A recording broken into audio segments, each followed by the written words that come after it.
ഇന്ന് നമ്മൾ ചർച്ച ചെയ്യാൻ പോകുന്ന വിഷയം മലയാള സിനിമയിൽ മതസൗഹാർദ്ദം നിലനിന്നിരുന്ന ഒരു കാലത്തെക്കുറിച്ച്. ബിഗസ്റ്റ് സൂപ്പർ സ്റ്റാർ പ്രേംനസീർ സാറിൻ്റെ കാലത്ത് ഈ സിനിമാ ഫീൽഡിൽ വർഗീയത തീരെ ഇല്ലാത്തൊരു കാലഘട്ടമായിരുന്നു. ഇപ്പോൾ അടുത്ത കാലത്ത് സിനിമാ ഫീൽഡിലും വർഗീയത വന്നു. പണ്ടൊന്നും വർഗീയതയില്ല. നസീർ സാറിൻ്റെ വീട്ടിൽ സ്ഥിരമായി താമസിക്കുന്ന ഒരു നടിയുണ്ട്, വഞ്ചിയൂർ രാധ എന്ന് പറഞ്ഞിട്ട്. നസീർ സാറിൻ്റെ ഇവിടെ തന്നെ അധികം താമസം. അതായത് നസീർ സാറിൻ്റെ ഭാര്യൻ്റെ കൂടെ പുറത്ത് പോകുമ്പോൾ എല്ലാം വഞ്ചിയൂർ രാധയായിരിക്കും. മക്കൾ പുറത്ത് പോകുമ്പോൾ മക്കളെ കൂടെ. അങ്ങനെ വഞ്ചിയൂർ രാധ ആ വീട്ടിൽ തന്നെ അധികം താമസം. നസീർ സാറിൻ്റെ വീട്ടിൽ തന്നെ വഞ്ചിയൂർ രാധ. ഇടയ്ക്ക് നസീർ സാറ് സിനിമയിൽ ചാൻസും വാങ്ങിച്ചു കൊടുക്കും. അതായത് നസീർ സാറ് വന്നാൽ നസീർ സാറിൻ്റെ ഭാര്യ പറയും, നിങ്ങൾ ഇവൾക്കൊരു ചാൻസ് സിനിമയിൽ വാങ്ങിച്ചു കൊടുക്കണമെന്ന് പറയും. അപ്പോൾ നസീർ സാറ് പറയും, അവൾക്ക് പറ്റിയ വേഷം കിട്ടണ്ടേ, അവൾ നായികയല്ല, നായികയാണെങ്കിൽ എനിക്ക് എൻ്റെ നായികയായിട്ട് റെക്കമെൻഡ് ചെയ്യുക.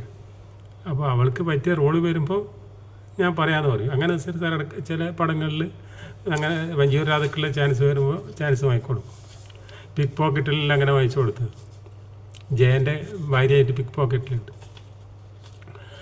പിന്നെ നസീർ സാറിൻ്റെ വീട്ടിൽ നസീർ സാർ വീടെടുക്കുമ്പോൾ തന്നെ മുത്തയ്യക്കായിട്ട് റൂം എടുത്തിന്. പക്ഷേ മുത്തയ്യ ഇടയ്ക്ക് വന്നാൽ നസീർ സാറിൻ്റെ കൂടെ അവിടെ താമസിക്കും. പിന്നെ മുത്തയ്യക്ക് വേറെ വീടുണ്ട്. പക്ഷേ നസീർ സാറിൻ്റെ വീട്ടിൽ വരുമ്പോൾ നസീർ സാറിൻ്റെ കൂടെ താമസിക്കുന്ന അതിനായിട്ടുള്ള റൂം നസീർ സാർ വീട്ടിലെടുത്തിട്ടുണ്ട്. പിന്നെ നസീർ സാറിൻ്റെ സ്റ്റാഫുകളെല്ലാം ഹിന്ദുക്കളാണ്.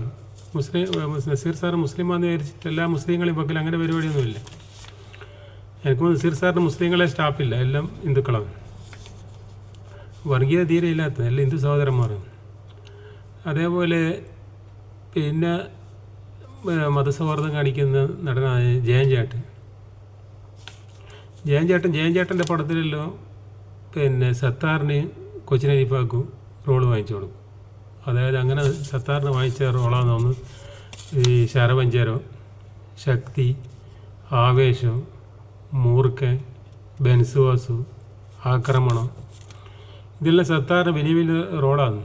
അന്ന് ഇപ്പോൾ ഈ ബെൻസുവാസുവിൽ നായക പ്രാധാന്യം ഉള്ള റോൾ തന്നെയാണ് സത്താറിന്. വേണമെങ്കിൽ ജയൻ ചേട്ടന് പറയാം, സത്താർ ആ നായകനൊക്കെ ഞാൻ അഭിനയിക്കില്ല എന്നെല്ലാം പറയാം. പക്ഷേ സത്താർ ജയൻ ചേട്ടൻ്റെ ബന്ധുവും കൂടിയാണ് സത്താർ. അതായത് ജയൻ ചേട്ടൻ്റെ അളിയനാണ് സത്താർ. ജയൻ ചേട്ടൻ്റെ അമ്മാവൻ്റെ മകളെ കല്യാണം കഴിച്ചത് ജയഭാരതിനെ കല്യാണം കഴിച്ചത് സത്താറാണല്ലോ. അപ്പോൾ സത്താർ ജയൻ ചേട്ടൻ്റെ അളിയനാവും. അന്ന് സത്താറിന് വലിയ ചാൻസ് ഒന്നുമില്ല.